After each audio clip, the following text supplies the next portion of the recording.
Hey everybody, welcome back to Spartan Theology.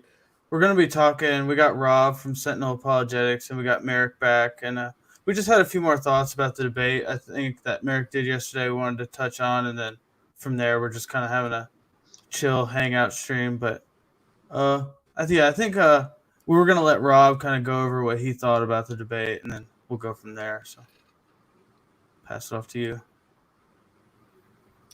All right. So I think that debate first and foremost established what scholars like Hugh Ross and a few others, when they talk about having this gracious dialogue attitude, and I think Marek embodied that quite nicely. He started off very carefully establishing the context of the debate, the topic, and he has the gift of just making it short and sweet, and he stayed on topic. He and even ended the debate with a prayer, which I thought was quite nice. I like the triune blessing over there, and the graciousness that he approached Scarlett with. That despite the disagreement, that the focus is on the cross and so on. And so I think, to be honest, I think out of all the debates, including my debates on the gospel truth, I think probably that's my favorite debate. Just with the way the debate was handled, and then secondary to that would be the way Marek argued his points. So he has like a knack of the philosophical sort of deduction approach to, well, here's a certain set of arguments, and then it leads to a certain ramification. And I think one of my favorite was when he used Psalm 104 in sort of like a reverse psychology sense, because I approached the psalm saying, and some of the scholars do as well, that David is responding polemically to an Egyptian creation hymn. So he's using Genesis 1 entirely, so the whole psalm is just a paraphrase of Genesis 1, including the ships there that Scarlett was bringing up. And it's pre-fall. And so Marek is saying, well, because Scarlett is saying it's a post-fall psalm, and therefore you can't sort of like then equate that with the creation or something. Well, let's go along with that. That if it's post-fall, the irony is God is still being praised. He's still being given the glory for literally feeding the lions, because the lions roar for prey, and they seek the food from God. And God's the one that, if he removes the spirit, they perish, but if he returns the spirit, it replenishes the surface of the earth. And so therefore, if the whole intuitive thing she's getting at, like the subjective experience of, therefore death and suffering is this evil thing, which, by the way, Marek and I would agree with that. Like, that's the whole point of the point of view of the whole Bible, which is Romans 8. The creation is groaning, and we are groaning as well, and we sigh to look forward to putting on that celestial body, which is 2 Corinthians 5. But so in light of that, you can't then say, therefore, pre-fall conditions are different to post-fall conditions, and that therefore this is an evil thing post-fall because of a post-fall blessing that you see in Psalm 104 being attributed to God when he sort of actually works in that. Like he maintains the chaos. He's not ruling it out, or he's not increasing it, he's maintaining it. And that's that same image of the spirit hovering over the waters thing in the creation account. Like he's keeping it tame, because it's his will, and he's bringing about a greater purpose. So that, to me, I think, was the crux of the whole debate. There was a little bit of interaction with the Hebrew terminology, with the whole dominion rulership language. I find it curious that she claims to know Hebrew, but the rule for verse 14 is not the rule for verse 28, because the rule for 14 is used in chapter 3 when Adam will be ruling Eve. And so that ruling is to do with the position of like authority. And that makes perfect sense for the sun and the moon, because they are ruling the Right. sky, because the stars are not close enough to give enough light as much as the sun and the moon are. So positionally, the sun and the moon have a more of an authority, like a ruling authority. Whereas the rule in verse 28 is literally subjugation. It's like military rulership that you see right throughout the Old Testament. And so then another brilliant point, so from a guest, which would be Cody, he then offers the question, if you're going to say that Adam, if there's no death, well, the only way for no deaths to be possible is this thing known as access to the tree of life. But animals didn't have access to the tree of life. So now you're falling into, and here's what's so ironic, you're falling into ancient Near Eastern paganism, because it's the ancient Near East that actually immortalized the animals to be immortal gods, like, say, the golden calf. And it's the Yahweh worship that says, don't do that. Notice Romans 1 as well, when Paul says they gave glory to things that are created, like four-footed beasts, this and that. And there's a subtle irony in that, where, and I didn't think about this before until when Cody asked the question, because it's like, well, yeah, you are giving glory to these nephesh creatures. So we're all nephesh, including the humans. But Psalm 8 says, you made humans lesser than the angels, but yet they have an authority on top of the other nephesh, which is the animals and the creatures. But then this Young'unt model is ontologically making that nephesh to be automatically by default Elohim somehow, hence immortal. So how are the humans meant to rule over them? Yeah. Again, it makes and sense. yeah, she Go- said, go well, for it. yeah, she's like, well, obviously the I'm going to keep my camera off because, yeah, anyways. She said, well, obviously God loves the animals more than the humans, or excuse me, vice versa. Obviously God loves the humans more than the animals, etc. And so I get that, and I can agree in a sense. But how do you reconcile that with animals are immortal, yet they don't have to have the tree? Like, it seems like there's kind of a privilege there. Like, if this is really the one thing for humans that is, keeping them alive, this tree of life, it's in the name right there.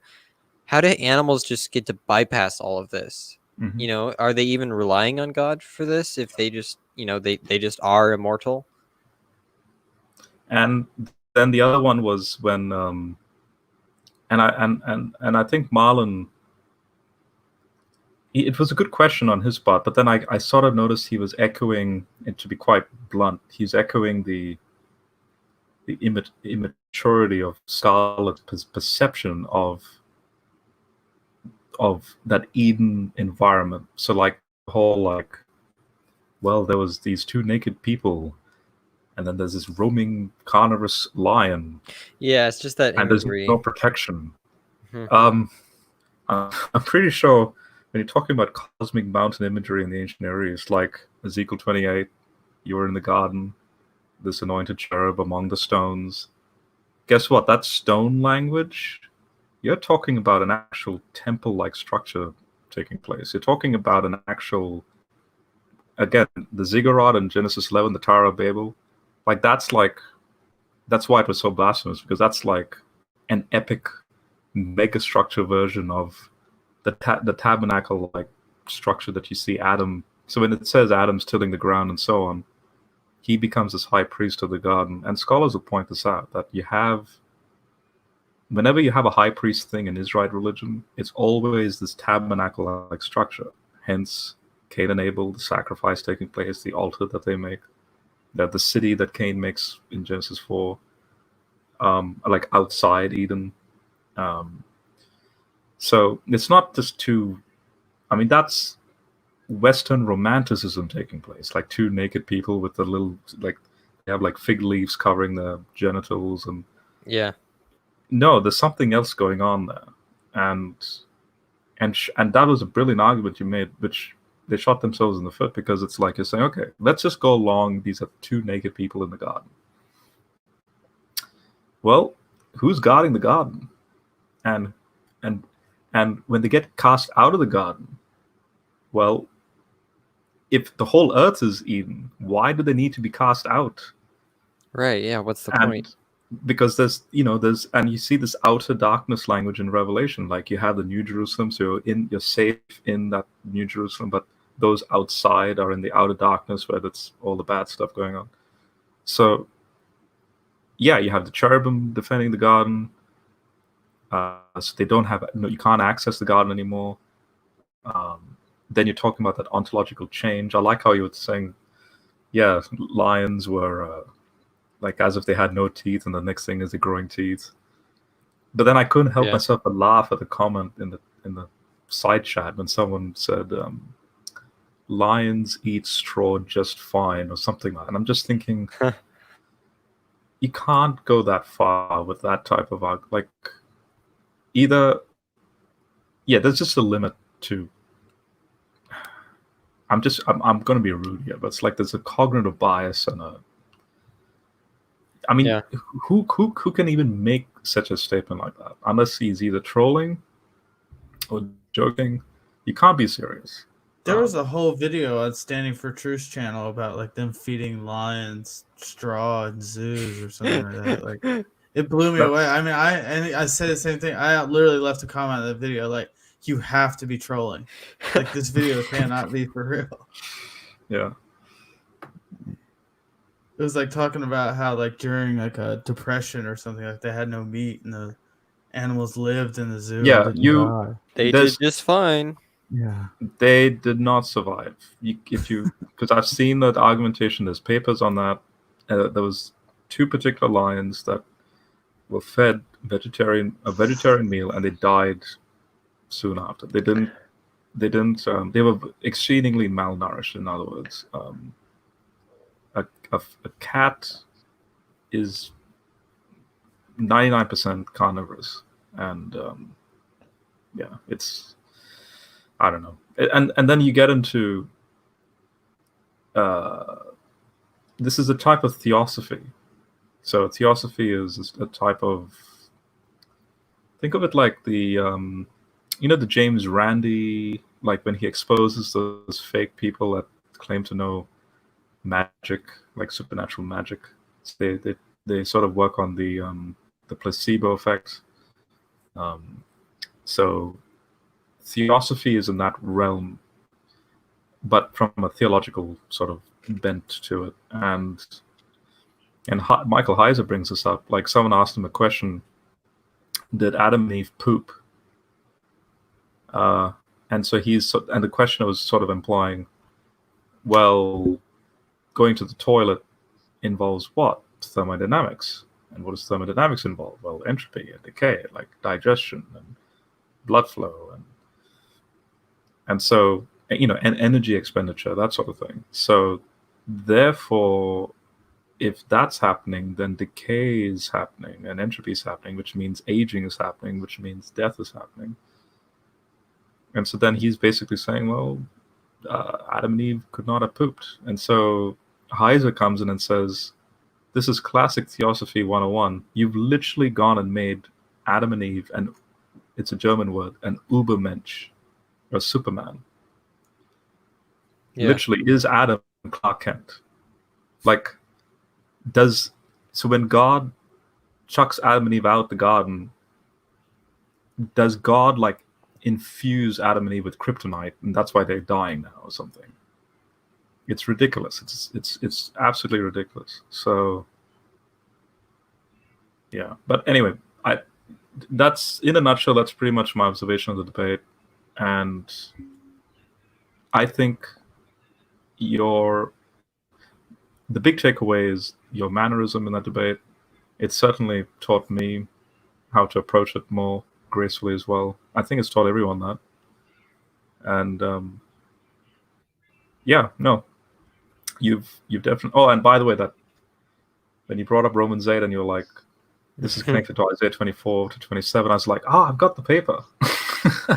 Yeah, But, the thing was, I was kind of like, I'm sure you've heard this before, Scarlett, and I didn't really think she'd heard it before, so I kind of did lie there. That was not nice, but it was kind of like one of those moments. It's like I gotta get this out of here because that's the it says this, and it's just completely not understanding it at all, and so I just really wanted to reveal what's going on. And if I would have been able to show my slides, it would have been better because I have a lot of slides on Romans 8. Yeah, and guess the paper, by the way. So if Scarlett is watching this, or if she ever does watch this, she may be thinking, well, if Romans 8 has been connected to Isaiah 24, that means it must be an Old Testament scholar that's making that connection. No, one of the foremost New Testament scholars, Jonathan Moo, who's the son of Douglas Moo, because Douglas Moo wrote the commentary on Romans.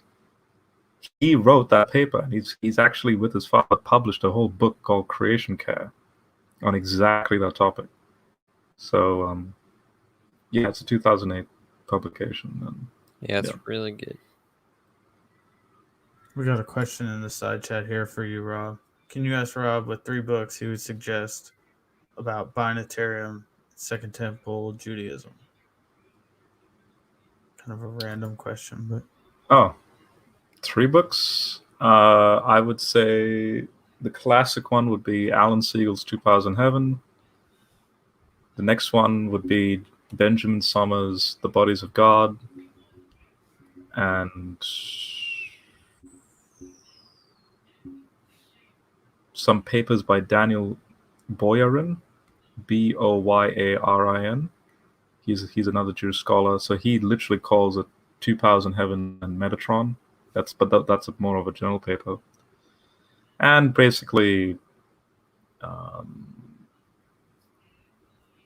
I'm trying to think Heiser's Unseen Realm, but I'm trying to think of like a succinct version of Unseen Realm. So that, let's see, I would say the New Angels book by Heiser. So not the Demons book, but Angels, because in that he hones in on specifically the angel of Yahweh, and then he brings out more of that two powers language, or the second Yahweh language, in angelology. Unseen Realm is sort of like a broad brush scope of everything, and so he does have a chapter on that, but he just doesn't have the space to dedicate a lot on that. So the Angels book is dedicated for that, actually. So those would be my 3. Might want to add Larry Hurtado to the mix as well. Larry Hurtado, yeah, go for it. Yeah, Larry Hurtado would be another one. Yep. Yeah. I'm trying to think if I had anything, because I actually did watch the debate today. I hadn't seen it before we did the after show yesterday, and I mean, we talked about it a lot, so I felt like I kind of knew what she was gonna say. And I kind of laughed when she started bringing up the pet cemetery thing. That was Pet cemetery god. Oh my god. Yeah. But I don't know. I did think you did a really good job, Merrick. That's for sure. Like, Appreciate it. Stuck to your guns, and she it killed me when you would make a point and she was just like, well, let me first say I just totally reject what you just said. Yeah, it's like I know we're literally in a debate. Of course you reject it. Exactly. Like you don't really have to point that out every time. She's like, I was like, well, the context of this, and then I said something about the ancient Near East or something. I think this was specifically Robbie. You sent me that commentary on Isaiah 11. She was like, oh, well, that's a whole nother debate. And it's like, what? No, there's nothing there. That whole hyperbolic argumentation, like, oh, hyperbolic means it's not true. Right. And she brings up she brings up that camel going through the eye of a needle, which, by the way, it should read a shipping rope that goes through an eye of a needle. That's a mistranslation of a Greek word. Okay. So the whole camel. So the word for camel and the word for shipping rope is literally one letter difference. Oh, And so interesting. the copyist made an error. So it makes more sense if you think about it, because you have an eye of a needle and a thick shipping rope, it can't go through. So Interesting. but the parable, so it's kind of like when Jesus goes, for humans this is impossible, but for God for God all things are possible. The hyperbolic conclusion then is the work of God in that sense, right? So the hyperbolic context of Isaiah 11 and 65, that utopian perspective, Mhm. this is very unusual. Yeah. We've never seen this before. That's the Yeah. whole nomos language in Revelation 21. Yeah. That's Behold, clearly I going make- back to Genesis.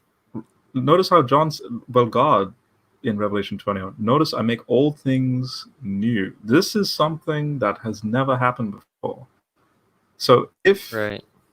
Revelation 21 did happen in Genesis 1, a finite creation and finite sentient beings are able to thwart God's perfect ontology that permeates in creation. Mm-hmm. That is, I mean, Satan's having the last laugh in that sense. Like, Satan doesn't have to do anything; he's defeated God. Yeah, she's making it out like the new creation is just going back to Eden, right? It's being restored. And with that verse in Which is Revelation, massive. there will be no more sea. Yeah. Well, applying her logic to that, there must not have been any watery chaos in Genesis 1. There must not have been any sea. If we just, I mean, that's just a reduction. That's it. Yep. I mean, that phrase, in the beginning, God creates the heavens and the earth. That merism phrase, heavens and earth. John repeats that, obviously quoting Isaiah 65. Behold, the heavens and the earth are now passing away. Mm-hmm. So he's not thinking of Genesis 3. He's thinking way back, Genesis 1. Behold, the heavens and earth passing away, because now a new heavens and earth. And then he gets into the ontology of the heavens and earth, where the physics are radically different. No death, no decay, all that stuff. There's no need for a moon, a sun to give light in the New Jerusalem. Why wasn't that happening in Genesis 1 if it's the same thing? If it's the same type of reality? Because the sun obviously works with entropy, nuclear decay. So, yeah.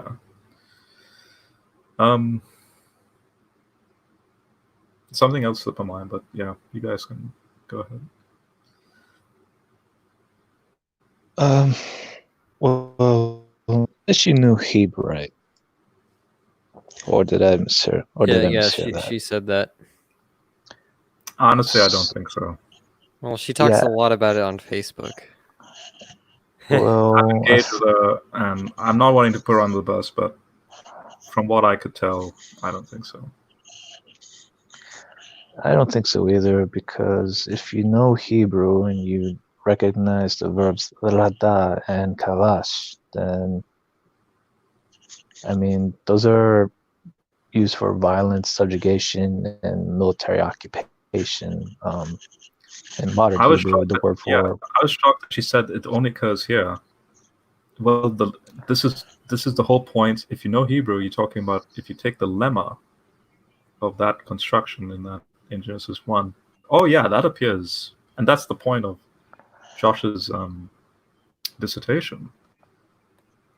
Lemmas, the base form of that word permeates in the Old Testament. Yeah. And then when he's equating the rule of 28 with the rule of 14, okay, follow the lemma argumentation. Well, the lemma of 14 appears with Adam and Eve in Genesis 3, he'll rule over you. But that's not the same rule as 28, because that's a totally different rule. So that just made me go, yeah, she's just sort of seeing synonyms without actually doing a careful word study on where these things occur. And yeah. So, yeah, I wanted to respond to that, but obviously I didn't want to get into a Hebrew debate because that's not my specialty. But yeah, there's flaws there. No, I don't think you even needed to do that. As long as you established Josh's dissertation, and then you went into some very nice philosophical deductions, like here's some ramifications. Post-fall, like this is why I like your use of Psalm 104 in that sense. If Psalm 104 is post-fall, and it's only being viewed as post-fall, then you have a problem because it's actually praising God for killing animals and feeding lions with the carcasses of dead animals. Like, I thought that was meant to be an evil, bad thing in your Right. worldview. Like, yeah, so. Yeah, and that's where she just made a point that I've heard a lot of young Earth creationists say, and they just say things like how she said, like, well, if God created basically animals eating each other, then he's not worthy of worship, and they just like assert Yeah. these things. It kills That me. in itself is kind of blasphemous. That I don't know. I would still Yeah. worship him. I mean, I do. Yeah, and I can't like I'm willing to admit I'm wrong. You know, like if I'm wrong, I'm not. It just seems so weird to be that set in your position. I hear it so much. You see to sort of add on that, because Marek just said I'll still worship him. So now an atheist might jump in and say, well, then God is this bloodthirsty, being and blah, blah. Well, here's a subtle irony in the whole scenario, because this is what I told Marek in privately. This room of mine, that room of yours, this, everything is through animal death. The biomass of the earth, the last 3.8 billion years of death, biological death, has produced the oils, has produced the material, that's through the carbonate silicate cycle, all that stuff, so that we can then make this stuff. And then ultimately, so this is I would push it a little further. Sorry? I would push it a little further with civilization in general, because human society is built over built off of animal death, because you're destroying the ecosystem, and as a consequence, you're destroying the environment. Yeah. I'm just saying the starting point of technology. Well, you need the fuels, you need this and that, even to make the technology to make this stuff, right? But the point is, when we look at this, for example, the fine-tuning argument, which I'm pretty sure she would use, you need the fine-tuning of the biomass to bring about the right quantity of this stuff to then make what we make, which would be like, say, the internet, in order to do ultimately what? Share the gospel, do the Great Commission. It's interesting that God brings about all this stuff because his end-focused goal is this particular Nefesh creature, which is you and me, to bring about a global, like a big family, which is Revelation 7, like the big multitude, tribe, regardless of the tribe and so on. That is his ultimate end goal, is to make this huge new divine council family. And so therefore species that are ultimately made out of stardust, right? Because if you take evolution in that sense, is sort of like the ladder by which this process is possible. And then that's Romans 8 again. The creation is subject to futility, not by anything it did, but the one who did so did it in the certainty that he would bring many sons to glory, or many sons and daughters to glory. Notice there's an intention, like theosis is the end goal. So that would be my response to the atheist who might react to what Marek said, like you still worship him, even though out of his providence he's still feeding lions and all that. Well, atheist, you're sitting in the comfort of your own home because of animal deaths. And that's the irony of the whole thing. So, yeah. Yeah, the whole argument too just seems to. And like you don't even want to bring it up because, like, sure, it's about the Bible or whatever, but then when you get more into it, like when it's just so illogical. It's just the more I sit here and think about this, like actually defending that view, it just doesn't make any. Like, are there going to be in 1 year, is there's gonna be like 9 trillion rabbits like in this garden. The more I think about it, it's like what? I don't. Yeah. Yeah, I just there's so don't many get it. arguments that can be made based off certain facts about nature. Yeah, so everything has to change. I like Stanhope's Uh, argument. Like, when did scorpions get the stinger? And why would scorpions have like those shells, those protective shells? Like, when did they grow?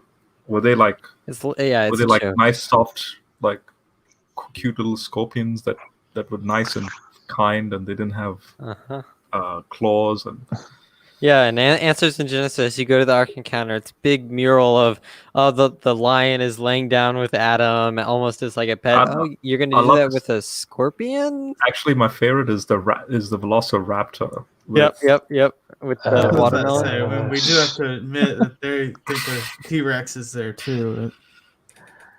That's. I mean, if they're talking about a carnivorous lion roaming around with two naked women, like or men and women, but a bloody raptor and a T-Rex roaming around. Oh my gosh! Like, I mean, those animals require a certain protein amount that can only be met with meat devouring, violently killing an animal. So how the heck does she get around that? they actually recent studies have shown that the T-Rex. So they thought that the T-Rex was a scavenger, meaning, like the Jurassic Park film, how it argued, like the first film, Dr. Grant was like, stay still because the T-Rex can only sense movement. It has bad Yeah, that's eyesight. a lot of crap. They've actually, I think it was a 2010 study where they did some more research on the eye socket of a T-Rex to show it has such good eyesight, like eye vision accuracy. It's better than an eagle's vision.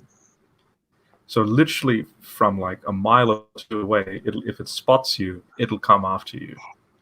And the funny thing about the T-Rex, even though you're quicker, that thing has the ability to tire you. It'll just keep chasing you and keep chasing you. And yeah. So it's a predator, basically, is what they proved. And yeah. So how was Adam and Eve taming the T-Rex? They were giving them treats, giving them watermelons that they could devour with their super long, sharp teeth that were used for veggies. Did you see that GIF of two children having the Yeah, T-Rex they hop? fed it. Oh, Fed papaya.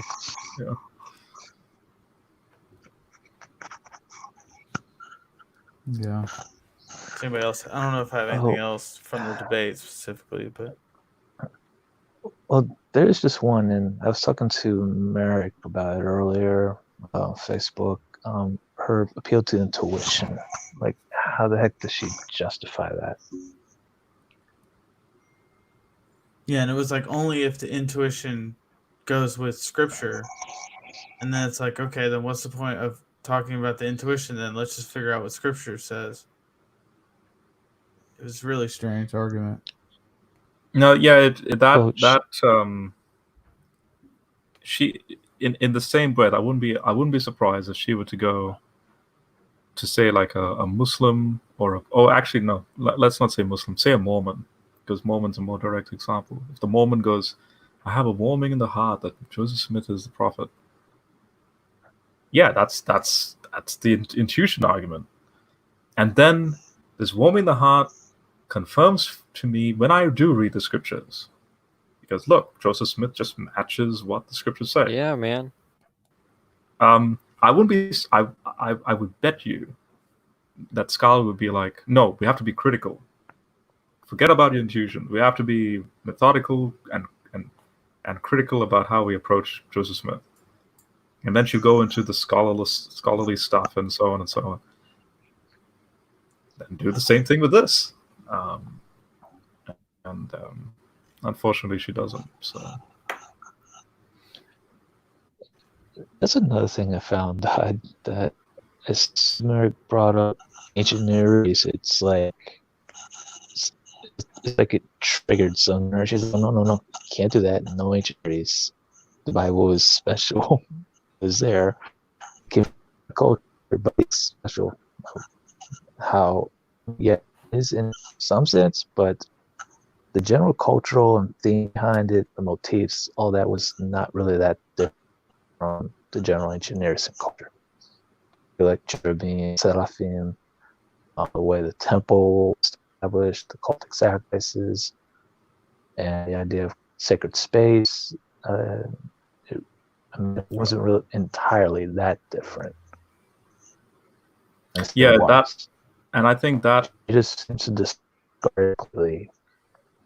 But you realize that right there would undermine her entire case, essentially. Yeah. In light of that, when Marek brought up the whole economical context of the type of animals that are mentioned, and then she kind of slipped up on the whole, like, what, snakes are part of that too? Well, yeah, and I brought up, kind Because of like in the Exodus, it's representing something that's negative. Snakes and vipers are associated that with was witchcraftery. that was brilliant, because that is how an ancient Israelite or how an ancient person thinks. The whole gamut of reality is the good, hence the produce of the land, the type of animals that give life, in this case cows with milk, goats and sheep and all that stuff, right? And then the negative, because that's like the yin yang sort of thing. It balances both, and God is the one taming both, the good and the bad. So the chaos and the non-chaos, or the function and the non-function.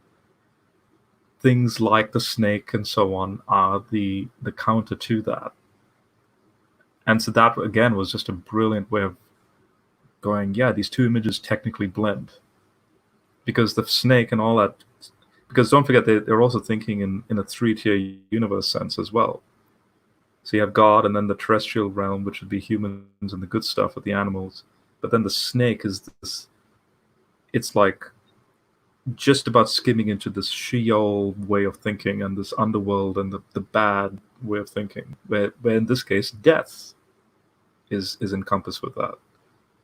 And yeah, the way, so when you brought that up and you sort of explained that, like, I think that's just another smoking gun argument.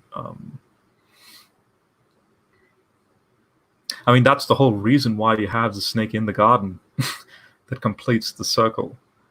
Right. So you have a divine council, God, humans, the naming of the animals, Adam tilling the ground, all that stuff, right? But then you as a reader's like, but I thought there was a chaos language going on in Genesis 1.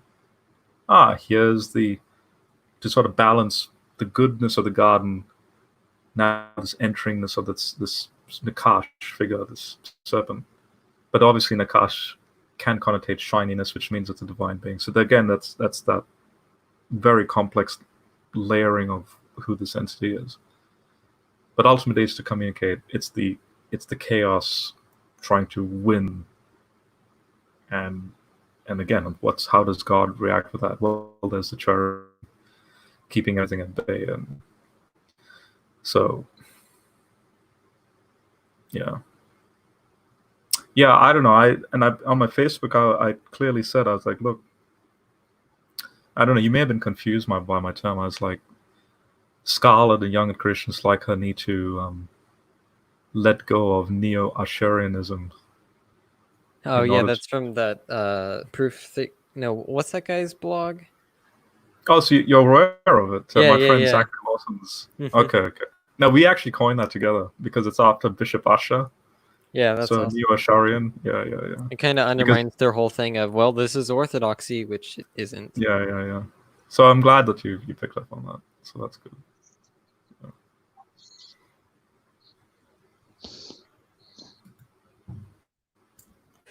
Yeah, it's like, I don't know. The more I think about it, it's just so unfortunate sometimes how these arguments, like, just how we have to have a whole debate on whether or not animals died before the garden, when it's just so clear, and it makes so much less sense than just what I know when I first read the Bible, like before I was critical, before I was like really a Christian, like I never read that and just assumed that like, oh yeah, animals were immortal. You know, this is more I think about this. Like, I don't know why they act like that's just a plain reading of the text. Like, I mean, it's a plain reading if you have like a certain hermeneutic. That's it. Yeah, maybe in our 21st century context. Also, 1 Timothy 6:16, God alone is immortal. Mm-hmm. Well, Full stop That right just there. blows it off, right? Only God's immortal. So wait, no death before the fall? I thought only God's immortal. So yeah. well, I'd say it's also because the general church attitude is pretty much that mentality, but more centered in the Bible Belt area of the country. And that particular mindset, it's either this or it's nothing at all.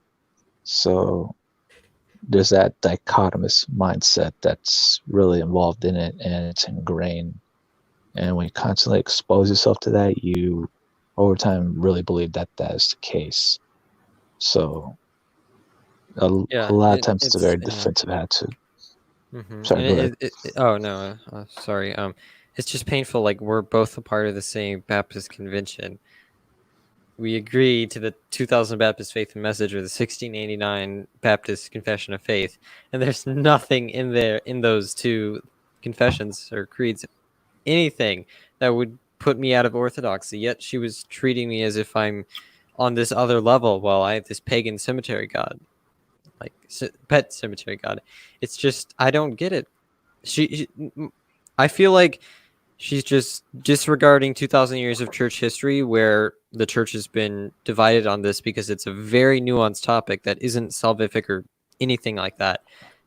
And she's picking up on this because ultimately I feel it's these Answers in Genesis type people that are influencing her to somehow believing that I'm heterodox or something like that. And it's very sad that she would take like that. Yeah, I know that there's one point in the debate she was like, she was like, well, you know, you profess to be a Christian, so you should believe this too. And I was just like, man, just imagine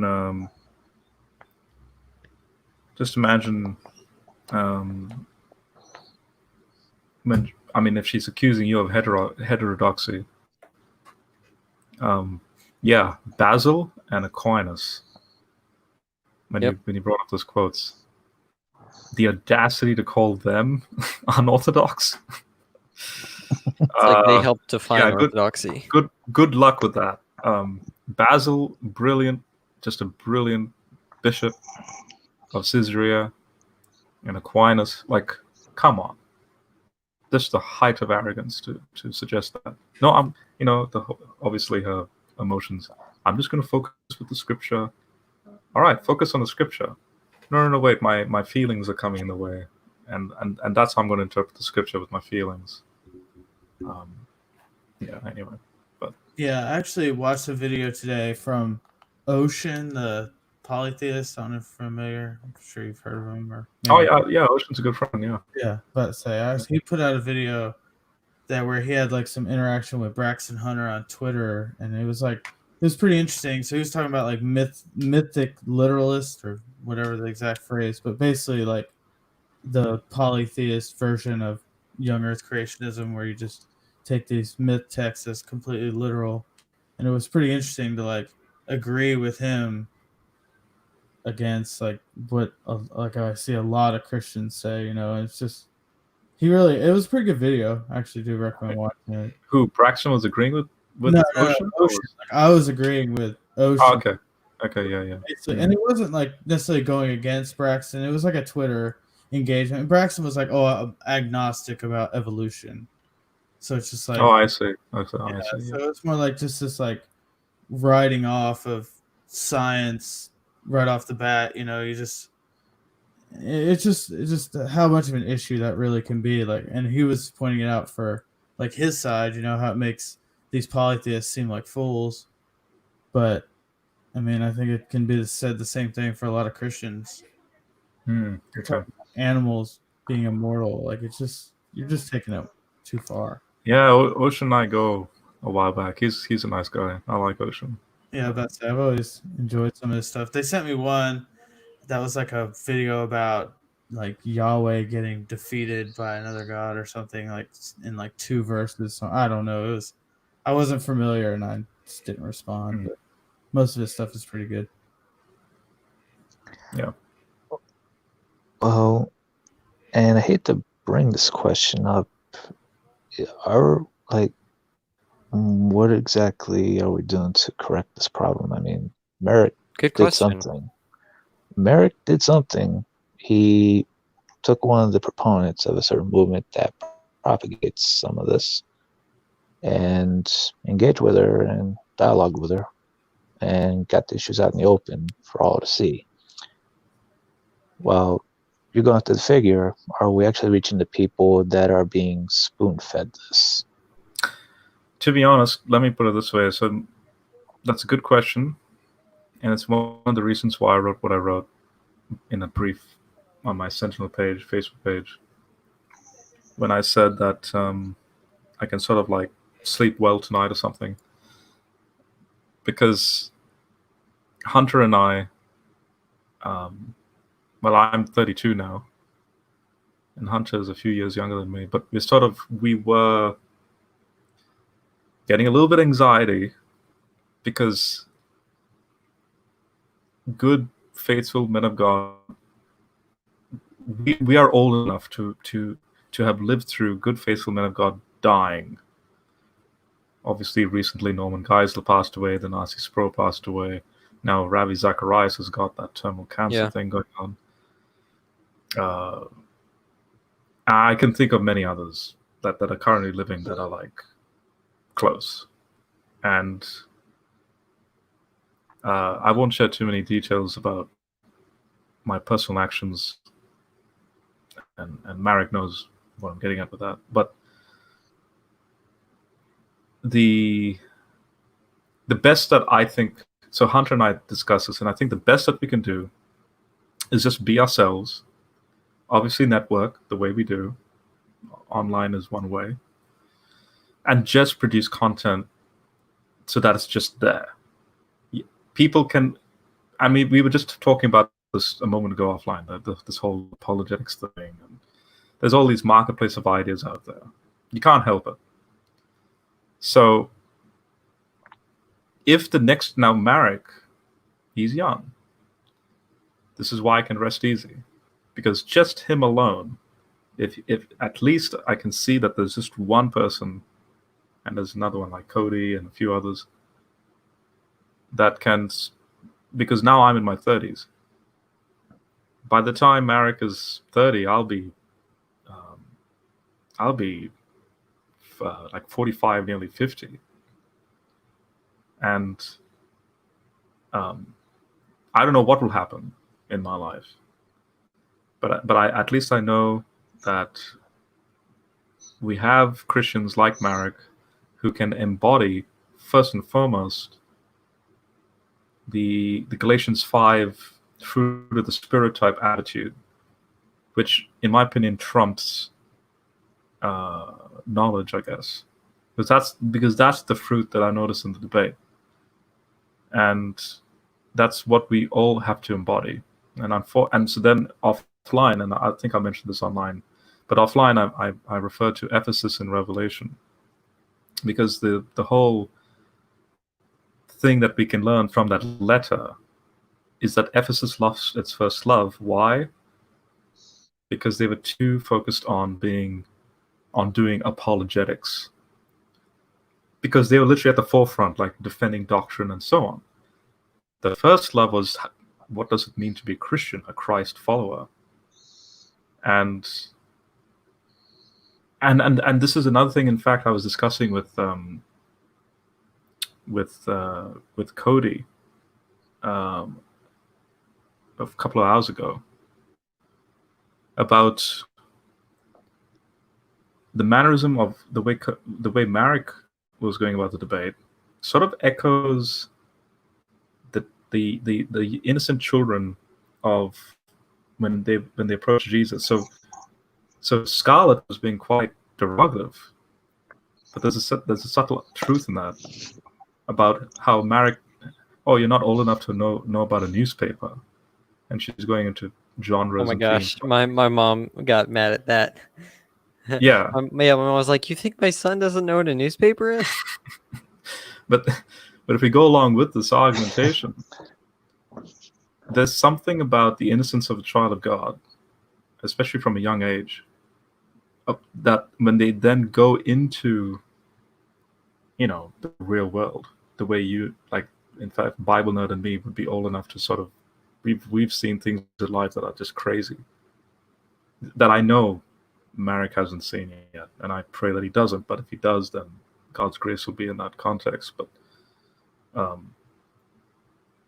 that you sort of, it's like Jesus going, "Such is the kingdom of heaven, these children, and if you make one of these little ones sin, that's just horrible." And it's sort of like that. It's like you want to just protect, not have them exposed to reality, so to speak. But then it's just the way things are. And so what I'm getting at is, if Marek already has a very good, mature spiritual grounding, the Galatians 5 thing, then you will go a long way. And it's not just you. I can see it in many other young guys your age. And one person can make a difference in this world. And if it means, in this case, the whole like young earth creationism, or things like young earth creationism, which would just be another way of saying anti-intellectualism in the church. If there's a now in this postmodern era, which if there are young Christians like Marek that do exist and are eating up all the stuff, but they're not just like lording it over people, but actually having the fruit of the Spirit in that to me, now I can just sort of sit back and go, thank God. And yeah, and all I pray is that just continues. So yeah, I don't know if do you guys sort of like see where I'm going with that? Maybe Bible nut, you can elaborate more or something. I don't mind. Yeah, I can see. I kind of see where you're going.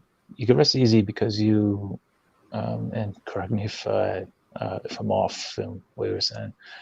I think you said you can rest easy because you could see people like Marek at his age. They're well knowledge, know the issues, and you can rest easy because he's immune to seeing half the insanity that you and I have encountered through engaging with all this.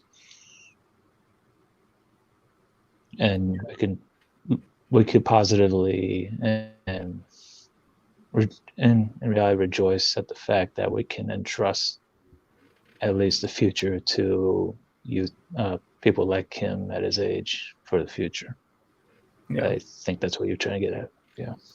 At the end of the day, we're not Marek, so we're not putting you on like a pedestal or something. Yeah. Because I know when people do that the same to either to any of the scholars, even me, I kind of cringe. Rob is the best. Yeah. So yep. All glory goes to God. Mm-hmm. But at the same time, you did model what I've been yearning for Christians to do, but you're doing it at such a young age, which is just like so awesome to see. The grace in which you did that. And yeah, I really appreciate that. Yeah. So in that sense, if you see, if the church was like that, think about it.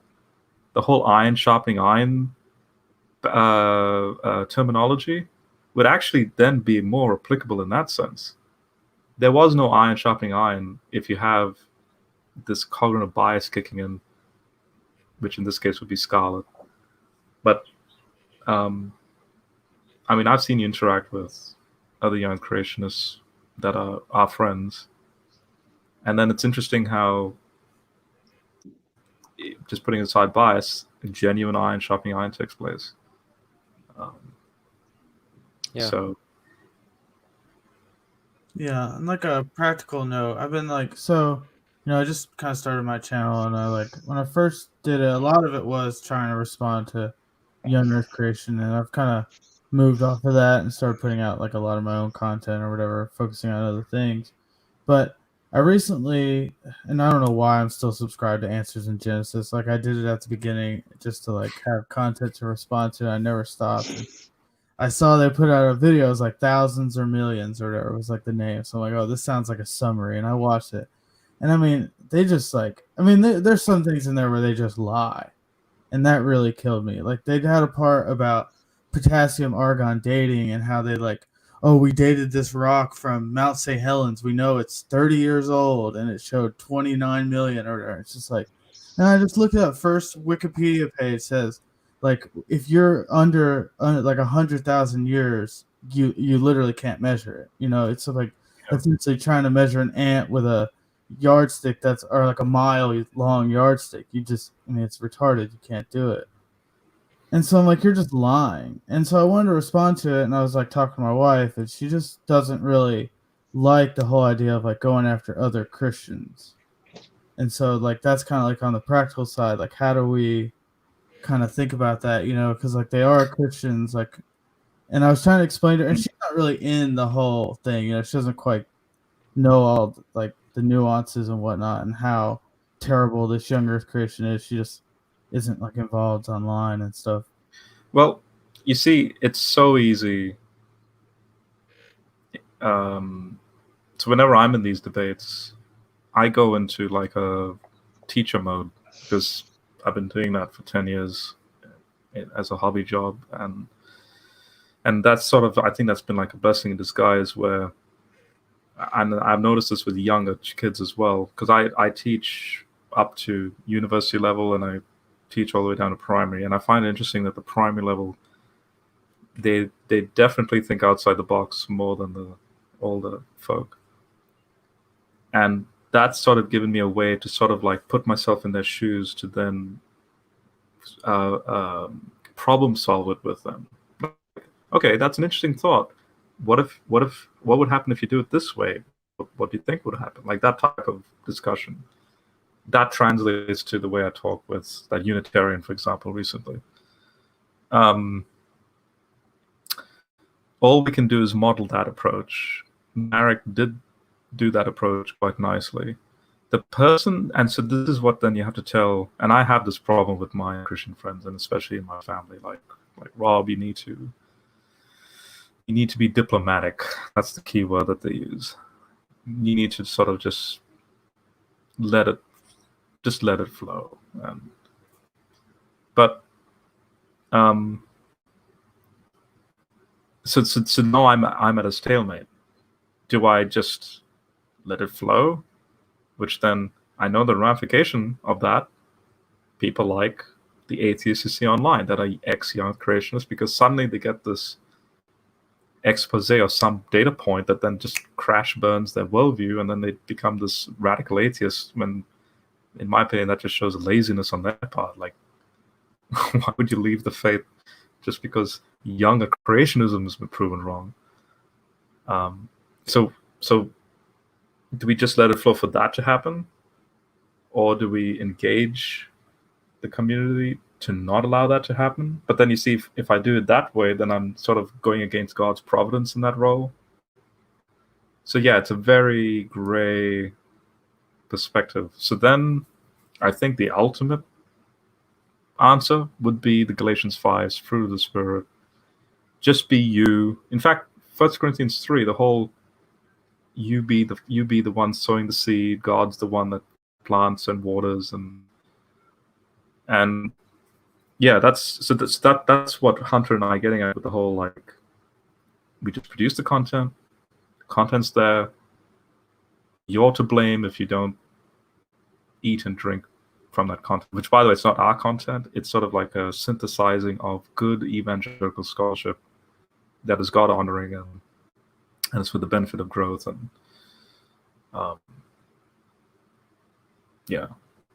like the whole saying, you can't force a horse to drink. You can only lead it to water. So it's the same thing with Scarlet, or someone like Scarlet. Probably the radical version would be Homan, right? You can show the content, but yeah, it's just up to him to whether he wants it or not.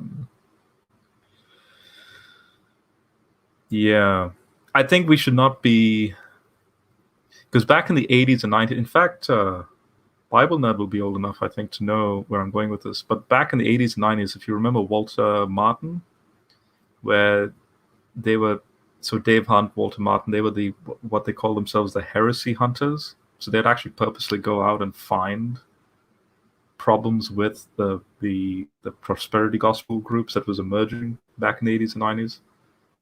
I don't know if you're familiar with Dave Hunt's work in the... Yeah, Dave Hunt was one of the like I actually like Dave Hunt, like Seduction of Christianity, and when I first became a believer and was still trying to get rooted in my faith, like understand it better, Dave Hunt was actually one of the influences that got me away from Catholicism.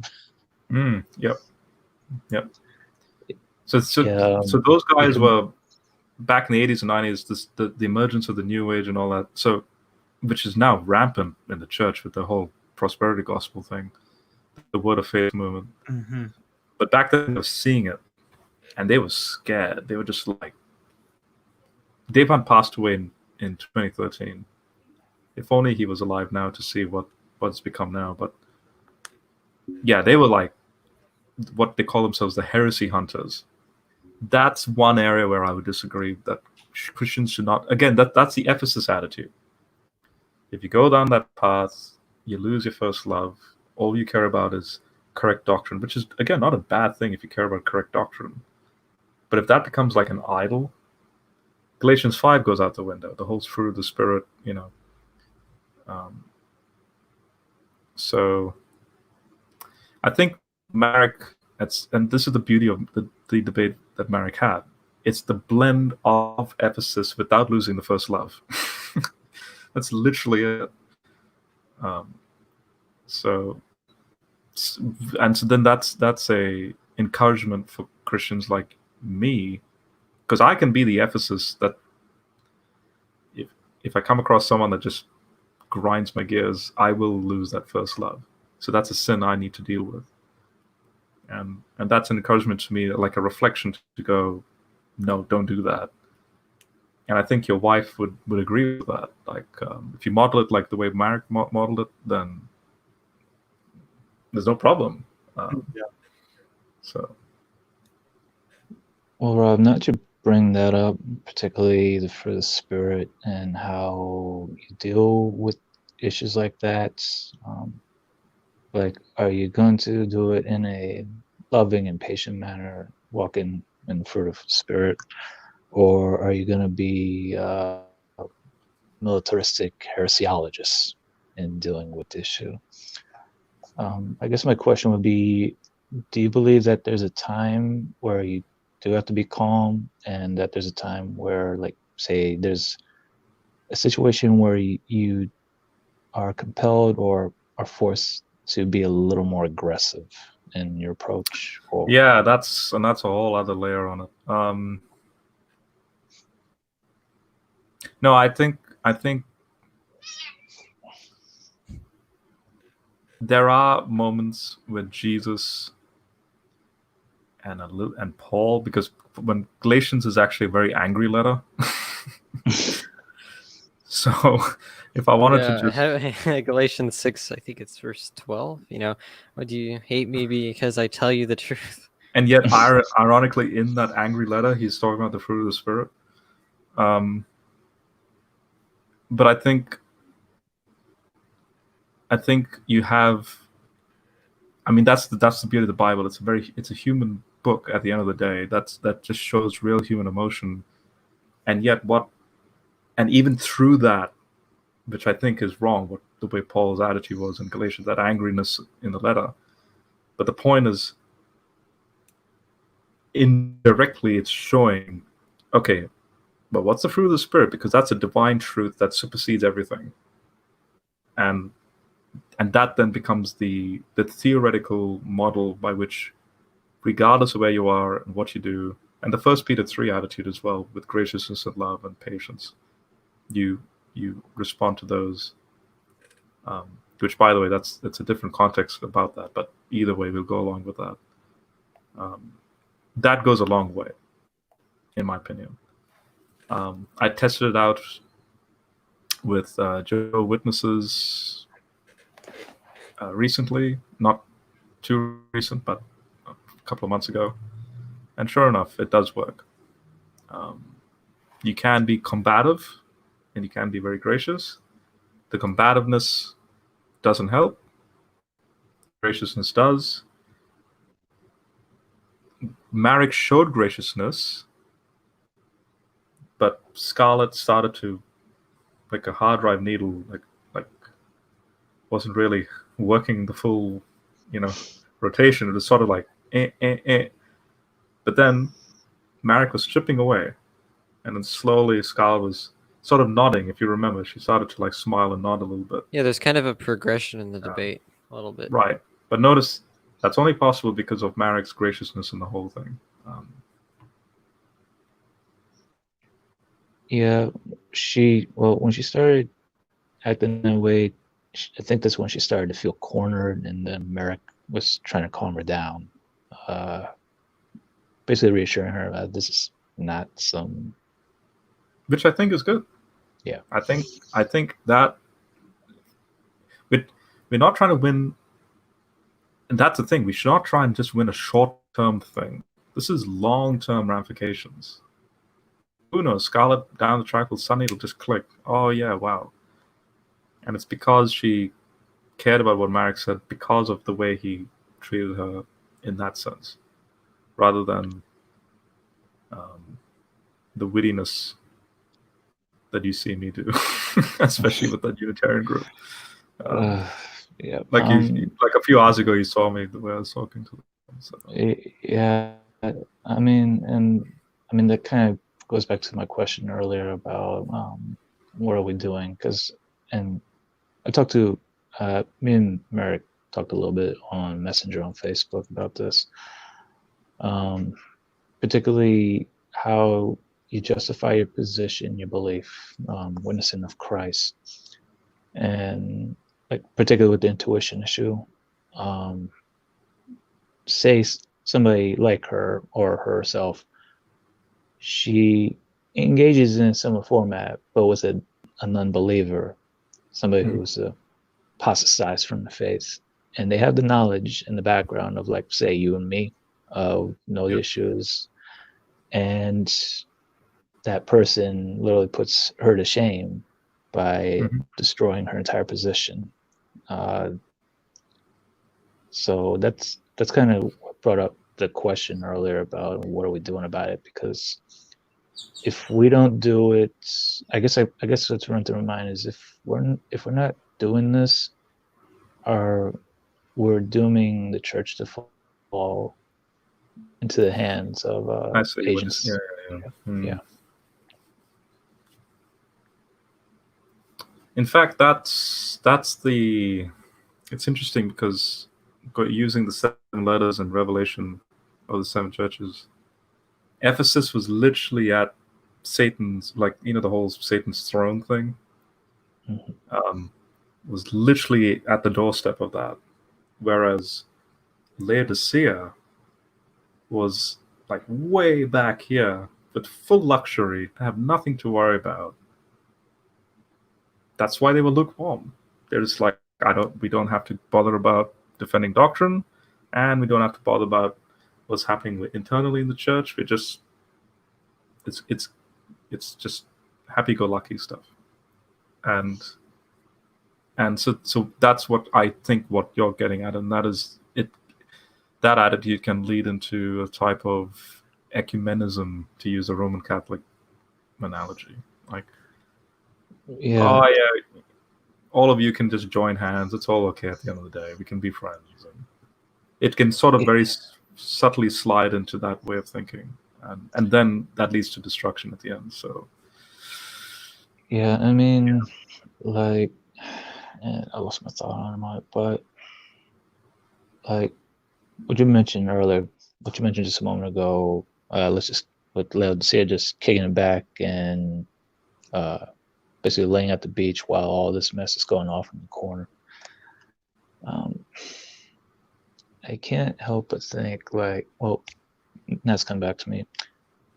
Those same people of Scarlet's camp, they're the most devoted and zealous. They're actually engaging people on the street, Right. the average person, whereas in, like, you and I are you and I are different. We actually engage with people, but like a good amount of people who are well knowledge in this, like particularly like in the academies, like what's the general body within that paradigm doing to counteract this on the street? On the street. Yeah, like I'm pretty sure you've heard the White Castle terminology or White Palace analogy. No. Like there's certain people who are just very, like say I'm engaging with somebody and I have the scholarly credentials and background, and I'm just engaging with that person, and they'd be like, "Oh, you're just from that White Castle mentality." Like, Oh, I see what you're saying. yeah, y'all are living up comfortably up here, but we're actually doing the footwork. I would then just leave it up to the providence of God in that sense, and I think I'll use an early church example as to tell you where I'm going with that. So we have the Nicene Creed, and we have the Athanasian Creed. Now, why do we have those creeds? Because there was heresy in the first place. Mm-hmm. If it wasn't for the heresy, we wouldn't have the blessing of the Nicene Creed.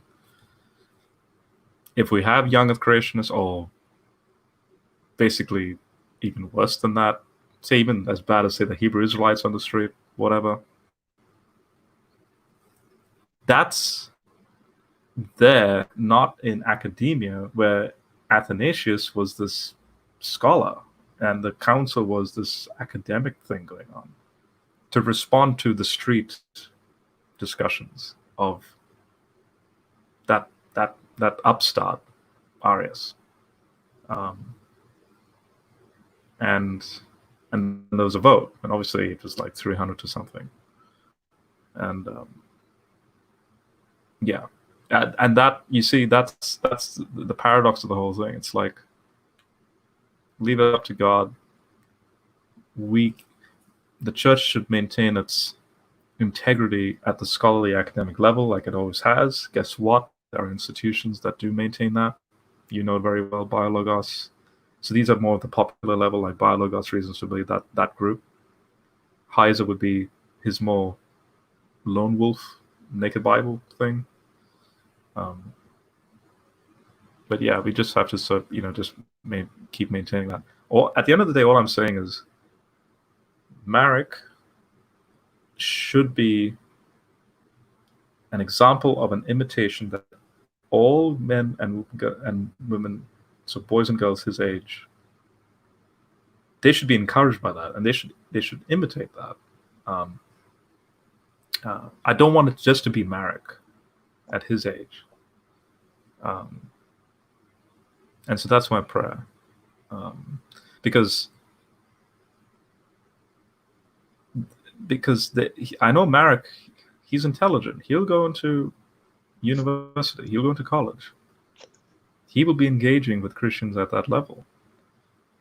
There is a sophistication. There is the intelligence of teenagers his age now is remarkably well beyond the knowledge and the intelligence that when I was 15, and that was back in like 2003, which is not long ago. But that, like, I didn't have the stuff that Marek has, the Libranex stuff and all that. And so therefore it's just this exponential leap in knowledge. So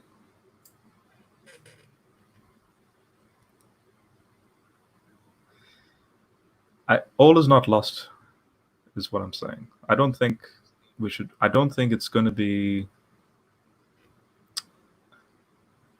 God's in control.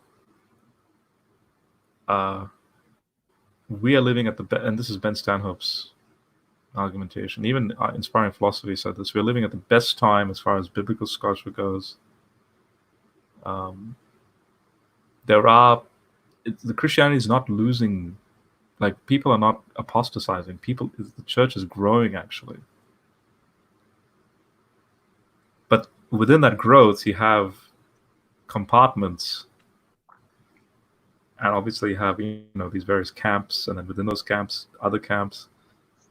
It just so happens that there's still this large chunk of a young creationist crowd that grew up from an 1800s Seventh-day Adventist mindset.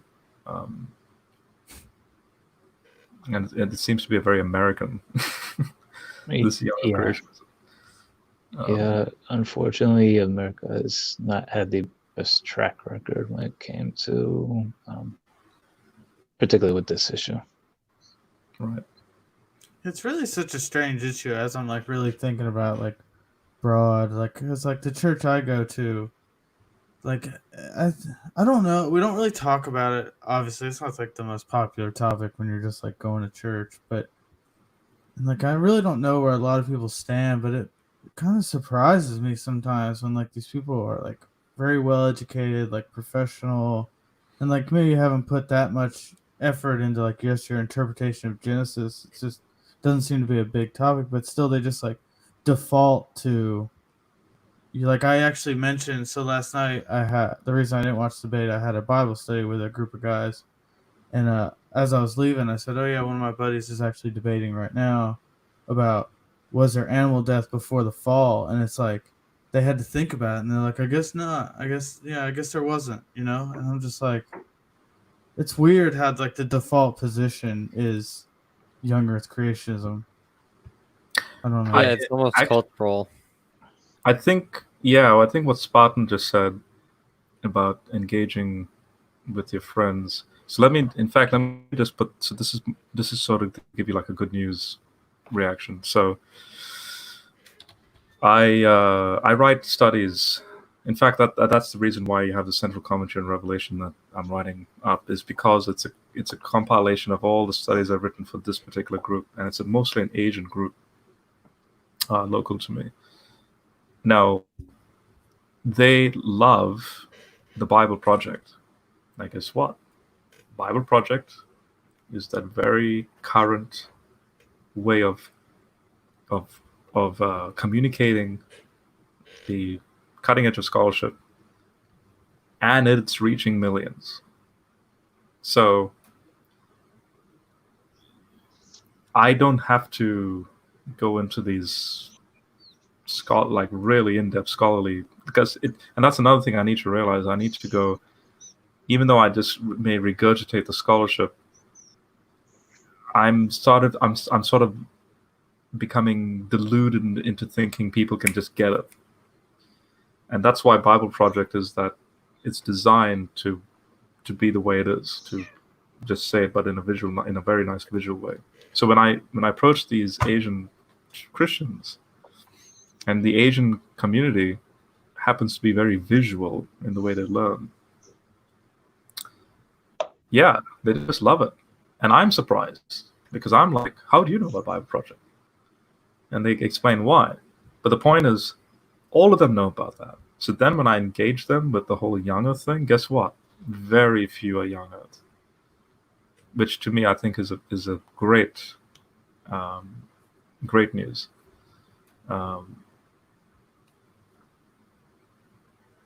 So yeah, there's an example where Bible Project, huge fan base, millions of subs, millions of views, and there you go. Like, there are people that being exposed to the Divine Council stuff that you saw when recent Heiser was on it. And, Yeah, he's like the theological director for them. Yeah, Bible Project's great. Their podcast is really good. Yeah, aside from Heiser, I'd say they're like, particularly with Christian ministry, they're pretty much unfiltered and straight up. Here's what text says, and here's the man behind it, and the context, and the whole cultural milieu behind it. So yeah, what you said, we're living the best. What IP been Stenhope, and you're saying we're living the best times regards scholarship. That is true because now in this present day and age, we have access to all of the data and information. Whereas in, say, maybe 150, 200, maybe more years ago, you basically need to have the right amount of you need the right amount of influence and money just to even afford education to get access to it. Well, actually, I just thought of this. Go to Wikipedia, and type in like Tower of Babel drawing of the 1700s or 1800s era, and you see Elizabethan or Victorian era clothing on the inhabitants of the Tower of Babel. Like you actually see that very anachronistic, where they're wearing the shield and the cross and like the sword, the broadsword, and that's actually a good point, because here you have Christians in that Victorian era setting. They're reading the scriptures, but they can't help but just import their context in order to familiarize themselves with the story. Whereas now with the ancient Near Eastern stuff, we do away with that, and we rather focus on what is the fashion dress that they were wearing, what's the language that they were talking, all that stuff. Okay, so just to sort of culminate, I think what Bible Nerd's getting at, and I actually sympathize with this, there is an underlying anxiety, because him and I are old enough to kind of feel that a little bit. There's this underlying anxiety that the well has been poisoned, and we're sort of just, we shouldn't worry too much, but there is this underlying anxiety about the type of teaching that's going on, and it's just this negligence of the scholarship. Why I shouldn't worry over the top is because we have evidence like Marek, how he debated it, and there are people like him, and then you have Bible Project with the millions of subs, all that stuff. So at least you have that as a sort of like light at the end of the tunnel, and doesn't just leave it up to God and His providence to direct that. So, yeah, I guess you could label it as a form of theological PTSD.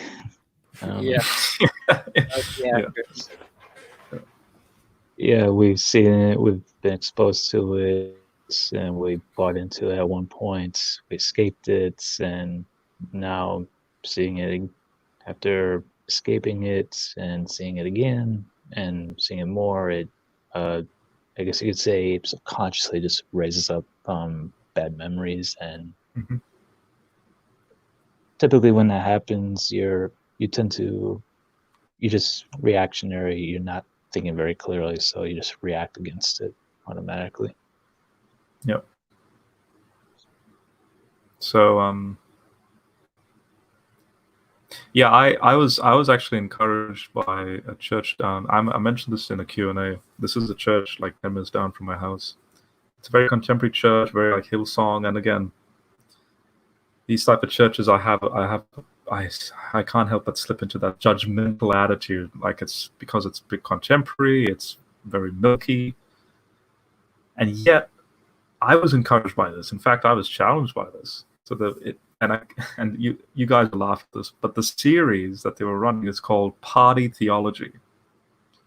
Basically, Jesus had parties with the prostitutes and the tax collectors and this and that. And so we should have open church party where we invite people in. And I kid you not, they play basketball inside. And I mean, I'm coming from my family, even though I was an atheist up until 21, at least I still attended those classical Anglican type congregations where it was very reverence based, and like you don't do that sort of thing in a church building. But yeah, there's just this like party going on in the church.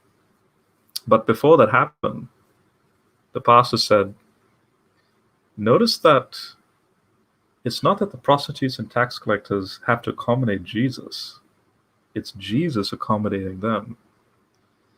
And then but before he clarified that point, immediately I went into that attitude of, yeah, you younger Christians and also you guys in this church, you have to accommodate the scholarship, like Heiser, all that stuff. And then light bulb hit me where I was like, hang on a second. Why or how could they do that if they don't know where to start or if they don't know the material? And why would they do that anyway if they're already married to that view and feel comfortable in that little bubble of theirs? Just like the prostitutes and the tax collectors. Shouldn't you instead, in sacrificial love, the whole agape love thing, you accommodate them, see them where they are at, in order to then show them, like, look, it's a lot bigger than you realize, and it's the truth is a lot more than what you just know, and that really what's the word? It's like encourage or convicted. That really convicted me. So yeah, that whole PTSD thing you're telling, I see that. I agree. But here's a contemporary church that actually convicted me on that. And I was just like, you know what? Good point.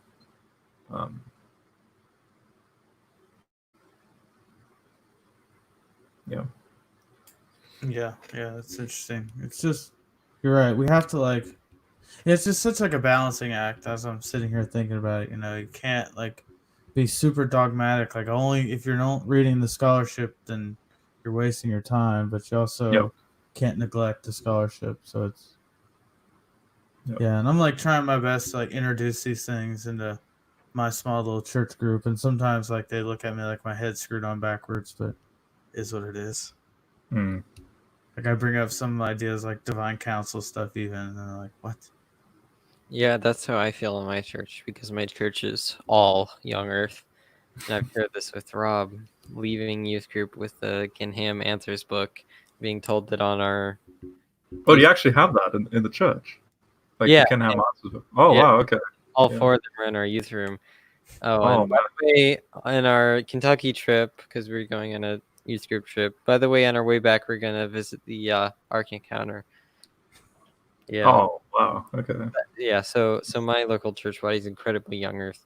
And so I just feel trying to deal with that. It's incredibly important to start. You know what you do? You should dress up, have a reed boat outfit, and be like, no, it was just a reed coracle boat.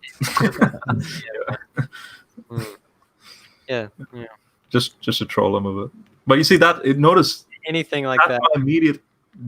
That's my immediate. That's just me, and I need to focus on that, because that can be disruptive. That may not help the situation. And I know Marek, if he was in that situation, he wouldn't do that. He would be very gracious the way he was with Scarlett. And I hope it something we all have to strive for. Yeah. Yeah, I'm glad we're having these sorts of conversations of how to combat this stuff. Yeah, I agree. This is really nice. This part of it for sure, because it's a lot. Like you said, it's a lot. I see these answers in Genesis thing. I just sometimes just want to just point out every little thing. I just get fired up, and it's probably not the best idea to just attack them and make them feel stupid. Yeah. But it's also not good to just let it go and not. So I think what I'm thinking is just continuing to learn, to study the scholarship, to just have that.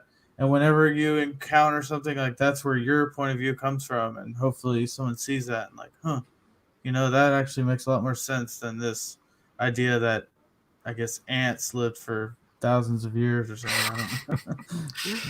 Yeah, what if they stepped on an ant? I know, that's what I was thinking, but I don't know. Do they consider bugs animals or whatever? Yeah. An elephant stomps on Adam, and he's like, "Oh, that tickled." Yeah, I mean, biblically speaking, Ecclesiastes 10:1 says, "Dead fleas." Something about the scent of perfume. I don't know. There's all that type of argumentation, like Bible verses saying X is dead, that isn't consistent. Let's see. Travis says, Spartan Theology. Question for Rob. Are the majority of Christians in Australia old earth or young earth? So, I have a friend, so this is in that Asian context, but I have a friend who is in seminary in one of the top seminaries here in Australia, Trinity Bible College. Now, they are reformed orientated, and I tend to. I have one foot in the whole. Anyway, I don't want to get into the whole Calvinism Do it. thing. But I have. Please do it. I'm like I have struggling had with this so friends- bad. Huh? No, well, I have had friends who were Calvinists, like staunch Reformed Calvinists. That sort of, I guess you could say, it's. I hope I'm not judging Calvinists, but it's very easy for them to get very animated. Like how dare you argue about the sovereignty of God that way? You don't understand Reformed theology. Yeah, the whole cage stage idea or whatever. I think Right. they pretty much embrace that. Cage So- stage trigger. That's why I kind of distance myself from that group, because that Anglican church just telling you about the whole reverence thing in the church, like that's that group I'm telling you about, because they're like the main church that sort of, so the pastor and the assistant pastors, they all come from that school as well. And anyway, so everyone's networked and interconnected. So if I was, for example, if I was to introduce divine counsel, they would be like, whoa, what's this? So they're still in that traditional level. So now what blew me away was when he went to, because he's a young creationist, so when he went to Trinity College, so I was like, his name is Sam. I was like, Sam, so the whole young earth evolution thing, what goes on there? Yeah, professors, Old Testament, New Testament, what did they say? Oh, like 95% of them are full-blown evolution. They don't have a problem with it. It's just I guess you could say us newcomers that have a sort of like home upbringing that have this presupposition about young earth. We just come in with that baggage. I was surprised by that. So you have top seminaries in Australia staying cutting edge with like Wheaton College, which is Walton, that stuff. So I was like, oh, really? Okay, interesting. So then I started to network more with more Christians around Australia as Sentinel, the YouTube channel, grew, because people were contacting me like, hey, I didn't know you were in Australia. I'm in Australia, and all that stuff. And sure enough, exposure to the scholarship, it just went like wildfire, I guess. And then it was sort of like a feedback loop, because I'm going, were you an evolutionist before, or did you change? And definitely about the 70% mark would be good intellectual Christians, some from atheism to Christianity, or they've always been Christian, but they maintain an evolution perspective. So yeah, no, I would say a majority of Christians here in Australia are conservative, but they're very good. They're very good thinkers theologically, and so therefore, again, it comes back to Bible Nerd saying it's a very American thing, this young earth stuff. So yeah. Yeah, the wildfire. Sorry. Yeah, With that though, I think we're gonna need to end this thing fairly soon. So sure. we got a few more minutes. Yeah, I really appreciate. But yeah, this appreciate yeah. having this. Yeah, this was actually really fruitful, I think. Kind of this discussion we had. It's not something you get to have all that often. And hope we can continue this. This was good. Yeah. Yeah, it's a lot to think about. It really is. Like how to go about doing this graciously. Whatever, pushing the church forward, but without alienating people. We do have, to answer Travis's question again, we do have CMI, Creation Ministries International.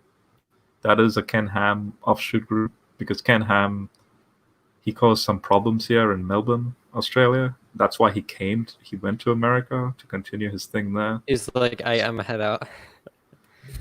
So I apologize for sending him your way. Yeah, what's up with that? Yeah, the arc. And so in Australia. all his baggage became CMI. Thanks, And Rob. now, Yeah. Yeah, thanks, Rob. Now we have this like 200-foot long thing in Kentucky Basically, it was where me. Scarlet lives. It was me making him uncomfortable that made him. I kicked him out of the country, right? So yeah. Yeah, he didn't want to deal with your biblical arguments. Yeah. So, but I've engaged with the CMI crew again. But I've noticed that all young Christians have this attitude of like a pack mentality. Because I remember I went to a CMI meeting a year and a half ago, and a circle forms around you.